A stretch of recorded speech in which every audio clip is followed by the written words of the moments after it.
ibu-ibu dan bapak-bapak tetap semangat ini. Alhamdulillah tadi sudah dijelaskan oleh Dr. Faiz mengenai tausiah umroh, dan insya Allah saya akan menjelaskan secara detail untuk rangkaian penyelenggaraan ibadah umroh ini yang insya Allah akan dimulai dari tanggal 23 Januari dan berakhir kembali ke tanah air tanggal 31 Januari 2023. Baik, alhamdulillah hari ini kita sudah bertemu, saling mengenal, insya Allah dari klub alumni kantor dan insya Allah dari klub luar Batang. Mudah-mudahan insya Allah saya kenal dan Ibu Farida beserta orang tua famili Ibu Sherly ya. Ya, jadi total insya Allah ada 71. Dan alhamdulillah dalam rangkaian perjalanan ibadah ini kita bagi 2 grup. Insya Allah toleran pertama akan dibimbing oleh Abah Fikri. Nah, beliau Abah Fikri Pak Ajak. Ya, dan yang kedua insya Allah toleran Ustadz Haikal Fikri, sama dengan Fikrinya Bang. Nah, beliau ada di belakang. Insya Allah alhamdulillah sudah berpengalaman juga.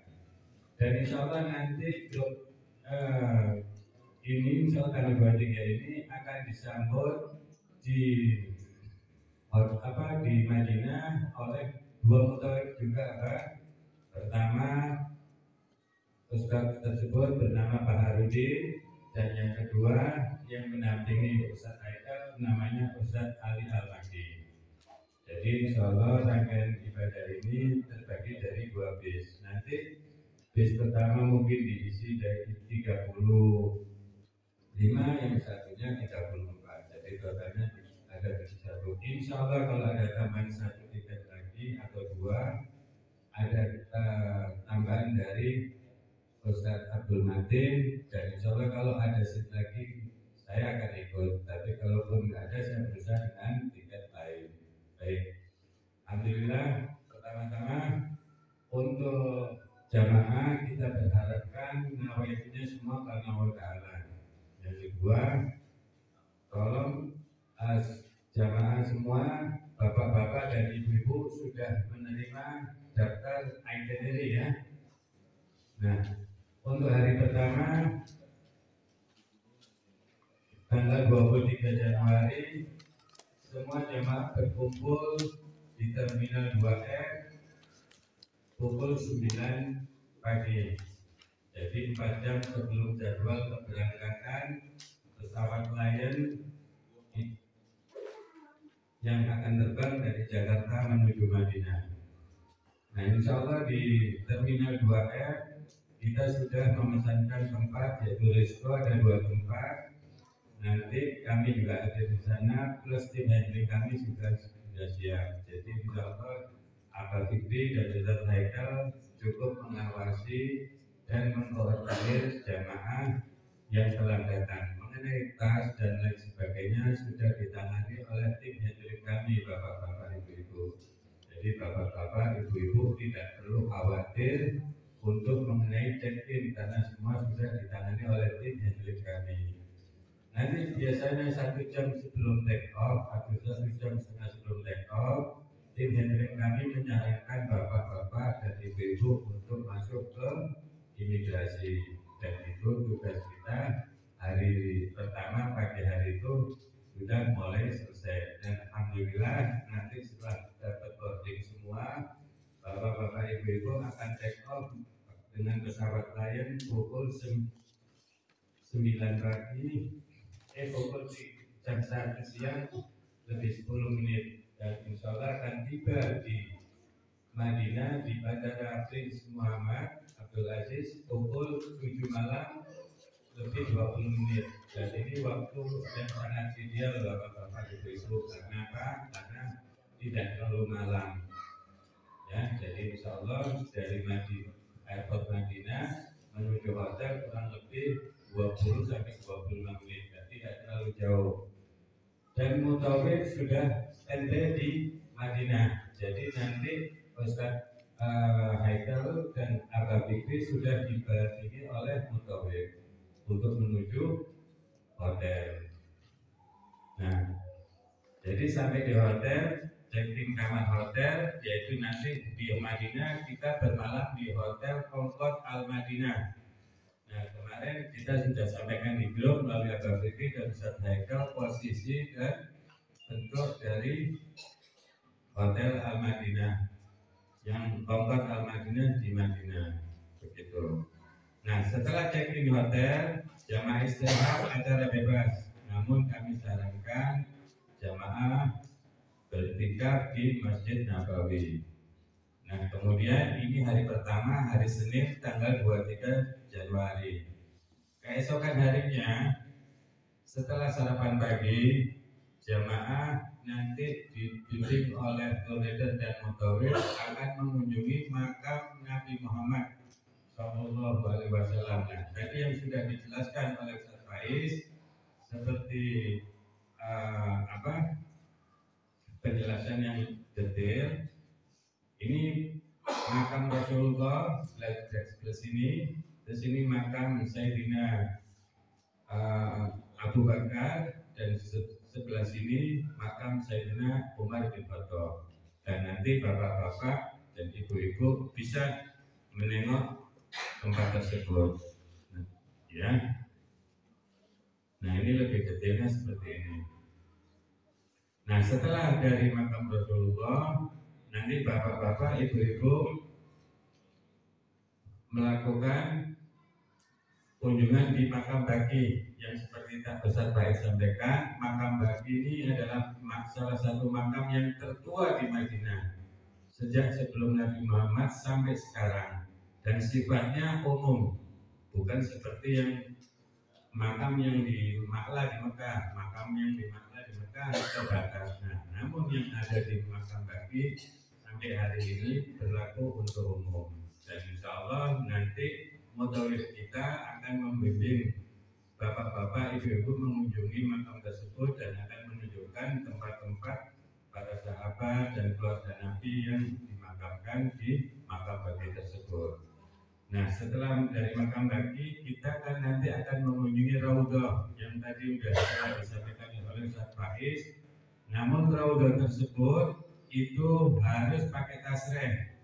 Jadi insya Allah tasreh akan keluar sebelum bapak-bapak dan ibu-ibu terbang sehari atau 2 hari sebelumnya, karena tasreh tersebut yang mengeluarkan itu muasasah bapak-bapak. Biasanya untuk perempuan jamnya sendiri dan untuk laki-laki sendiri, dan insya Allah semuanya sudah diatur dan nanti dikoordinir oleh mutawif. Nah, untuk yang perempuan kita didampingi oleh mutawifah yang mana kita sudah sediakan di sana. Jadi untuk ibu-ibu nggak perlu khawatir, ya, semua sudah diatur. Itu di hari kedua, insya Allah tanggal 24. Setelah rangkaian perjalanan pagi hari ini selesai, acara bebas. Nah, disunahkan sholat 5 waktu di Masjidil Nabawi. Ya, ini hari kedua. Nah, insya Allah hari ketiga, tanggal 25 Januari, setelah makan pagi, setelah sarapan pagi, kita akan mengadakan city tour di kota Madinah. Salah satunya mengunjungi kebun kurma. Nah, di atas sebelah kanan dan sebelah kiri itu salah satu pemilik kebun kurma. Mungkin namanya beda-beda. Mungkin di sana ada 4 sampai 7 pemilik kebun kurma. Dan di dalamnya terdapat kebun kurma yang sudah ada. Di sini bapak-bapak dan ibu-ibu bisa turun untuk membeli kurma, untuk mencoba kurma juga bisa, hanya melihat-lihat juga bisa, dan tidak diwajibkan untuk beli. Nah, kenapa? Nyoba aja nggak apa-apa. Nah, nanti setelah ke kebun kurma yang seperti Ustaz Faiz sampaikan, kita ke Masjid Kuba. Nah, ini suasana Masjid Kuba nih, ya. Nanti di sini disunahkan sholat 2 rakaat, namun disunahkan lagi sebelum tidur tolong bapak-bapak dan ibu-ibu mengambil air wudhu. Kalaupun di perjalanan ada batal wudhu, ya kembali wudhu di masjid tersebut bisa, tidak masalah. Setelah sholat 2 rakaat, kita melanjutkan perjalanan lagi menuju Masjid Qiblatain. Nah, di Masjid Qiblatain ini kita tidak turun, hanya melintasi saja. Nah, sebelum ke Masjid Qiblatain, dulu kita bisa mampir ke percetakan Al-Quran, tapi sekarang belum ada izin apa. Jadi kita langsung ke Jabal Uhud. Nah, di Jabal Uhud nanti kita bisa berziarah di makam paman Nabi yaitu Hamzah bin Abi Thalib. Nah, di sini letak beberapa syuhada yang dimakamkan di Jabal Uhud ini. Nanti kita dibimbing oleh Mutawif untuk mendekat di sini melalui pagar itu. Sampai di sini ada pertanyaan?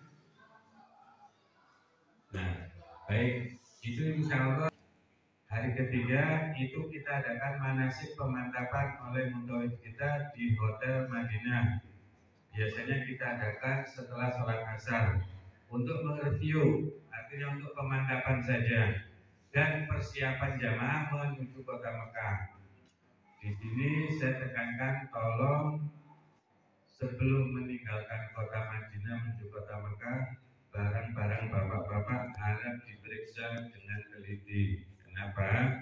Kalau ada yang tertinggal, kemungkinan ditemukan di hotel itu sangat kecil. Ini ada beberapa pengalaman yang lalu seperti itu.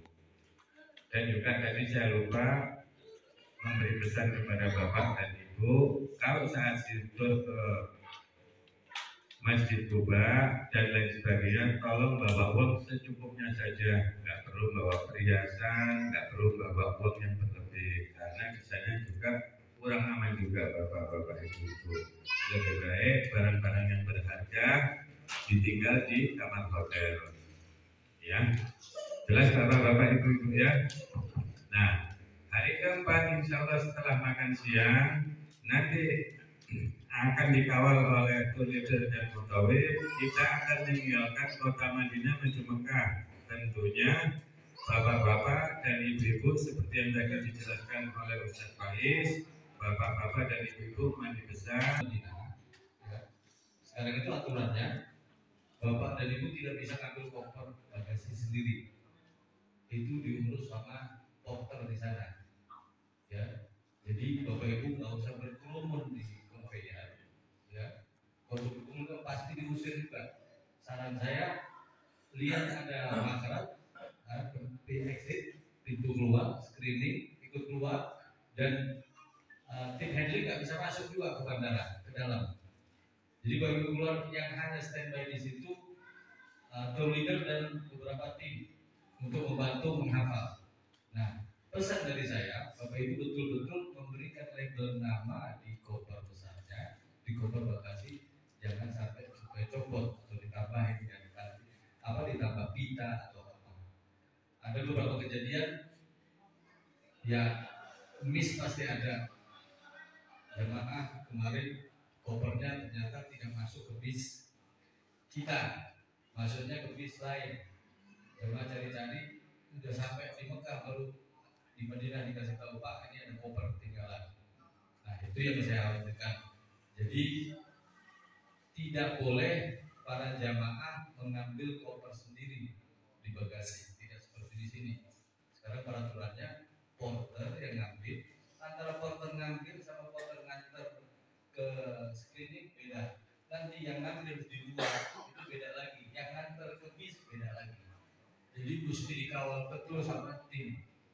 Ya, artinya tim di sini perlu kerja untuk apa? Menghitung dan mengawasi koper jamaah sudah lengkap atau tidak. Itu saja pesan saya. Terima kasih. Lanjut. Baik. Nah, jamaah sebelum menuju ke Mekah pasti ambil mikot di Bir Ali. Jadi insya Allah nanti niat ihramnya dipandu oleh mutawif kita, diucapkan secara bersama-sama. Dan nawa itu tersebut untuk diri bapak masing-masing dan ibu masing-masing, karena ini merupakan umroh pertama. Tujuan umroh ini kan untuk bapak dan ibu ya. Nanti untuk umroh kedua lain lagi. Nah, setelah ambil niat umroh ini, larangan umroh ini sudah berlaku bapak-bapak, ibu-ibu.